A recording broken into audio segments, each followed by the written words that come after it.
Hey everybody, and welcome back to another book review. So I just finished the book The Monsters We Defy by Leslye Penelope. This book came out a few years ago, but I discovered it when I was doing the book crawl here in Indianapolis, and I was just like, this book just sounds very, very interesting. And so I got into reading it, and it was actually a really good book. I'm giving it a 4.75. But what I liked about the book is, like, I knew it had, like, because it takes place in the 1920s, so some historical kind of connection, but I didn't realize that it was actually slightly based off of a real person and a real story. Um, so the story follows a girl named Clara Johnson, and she is a seer, a medium of sorts, but she doesn't really like to use her powers, and she has been given tricks. So part of the story is that, or part of this world that's been created, is that the spirits, there's different types of spirits, of course, and the spirits can create deals, but the deals also come with, like, some kind of trick or some kind of background to it. So for most of the book, you don't know what Clara's trick is. You know what her gift, more or less, is, but, like, she really doesn't talk about the trick side of it. And other characters that she meets along the way also have similar situations of, they have this really great gift and it sounds great on the surface, but there's also a trick side to it. She is given a task by the person, or by the spirit that holds her debt, to steal this ring, and she doesn't really get a lot of information with it. And so she's trying to figure out how to steal this ring, and in the process, she kind of creates this little gang of people to help her. And all the people that help her, except one, have a gift and a trick that they are also kind of fighting with and dealing with. And the whole point of doing this little heist thing is that they can get rid of their gift and get rid of their tricks. Get rid of the trick part of their gift. So yeah, it's a lot. It's a lot going on. But Clara Johnson is actually a real person. In the author's notes in the back of the book, she talks a lot about where she stumbled upon this story. So Clara Johnson, real person, who was arrested and tried for the murder of a police officer during the KKK March rally in the 1920s in Washington, D.C. And she was originally tried and more or less convicted, and so she was in prison for about 2 years. And then something happened where things were changed. The judge was changed, the retry, more or less, and she was released, and then she just kind of disappears out of history. Leslye Penelope took that kind of piece of the story and expanded it to create this heist situation. And then you also meet a lot of other famous people. So, like, Langston Hughes is in the story for a little bit. Dr. Woodson, Clara works for Dr. Woodson, so there's that element of it. And then she also brings in another book that I read, the Black Elites, the story of Daniel Murray.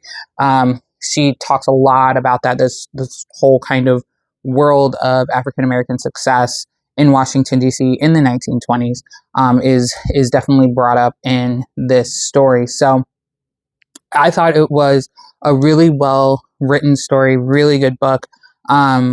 The reason I don't give it a 5 is because I just felt like, and I felt like this a couple times lately, of just like this rush at the end of the book to get to the end of the book. Everything wrapped up really nice, really neat, perfectly happy ending. But it just felt like it was just like a rush. It's like, okay, it happened, like the climax happens, everything is okay, and then boom, book is done. So didn't love that piece, which is why I don't give it a 5.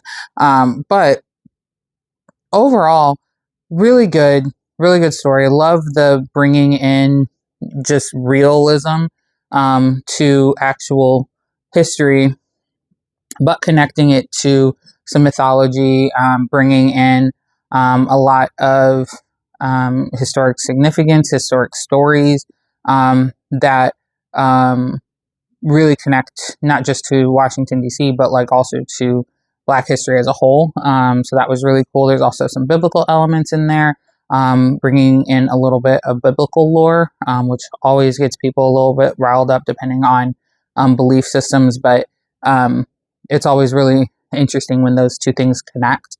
And seeing how writers connect them is always interesting to me. So yeah, like I said, overall, really good book. I loved the connection to the Harlem Renaissance and jazz music, bringing in Langston Hughes and stuff like that.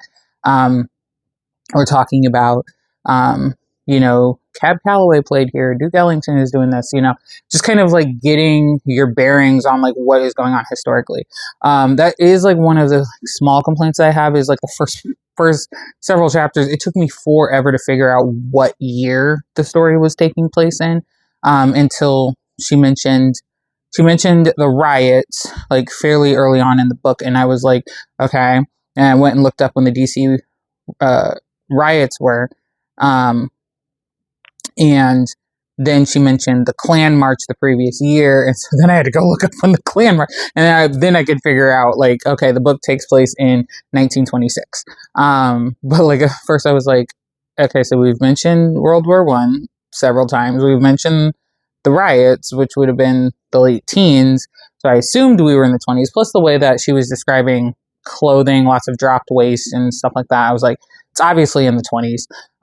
But like just pinpointing a specific year was driving me nuts. So I was really glad when I finally figured that out. But it's also cool to read and hear more from another angle of somebody that grew up in Washington, D.C. as the author did. But like what is going on within the Black elite at that time. Because in the Daniel Murray story, it just kind of fades off a little bit towards the end of the book into the 20s, but like you don't really figure out like what really happens to the Black elite. With this book, you could kind of see like where things are going, how people are feeling about the Black elite, the Luminous 400 as they call them in the book, but also just like how different characters feel based on the color of their skin. So like Clara is darker, and so she feels like she would be more comfortable being in a servant position. She doesn't want to be noticed by everybody, but everybody talks about like how beautiful she is. And another character that she meets is Lee. He is a musician, and he is of lighter skin and grew up around the Black elite, and dealing with the Black elite. And so he was like, yeah, like I'm connected to them, but like I don't really feel connected to them in any way, shape, or form. Like it's just not really my thing. And so it's just really interesting, kind of the different character perspectives on being either in the elite or not. And then also like how different characters feel when members of the elite mistreat them. So in the case of the real case of Clara Johnson, members of the Black elite actually like held different events and raised money for her legal funding and things like that. And it's not explicitly said like what happens to any of that funding in like real history, but in the book, she talks about she never saw a dime of that money and that her father had to pay for it all. And so just like adding to those like pieces of sometimes people, say they're doing things for you for more of a public appearance, but then like you never see the fruits of that labor, which I thought was very interesting. So yeah, like I said, overall, really good book. Really enjoyed it. This is the first of Leslye Penelope's writings that I've read. I understand that she has some more kind of supernatural type books.